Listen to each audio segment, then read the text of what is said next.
We just got an update on our incoming storm and it's kind of incredible. Here, let me flip the camera around for you.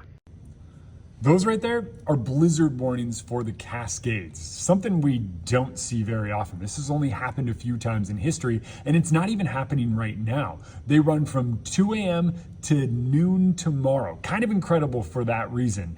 Not happening, but expected. To give something a blizzard warning that far in advance is a really big deal. And that's how big of a deal this storm is. And that's not even getting started with how strong the wind gusts will be here in Spokane and much of the inland Northwest.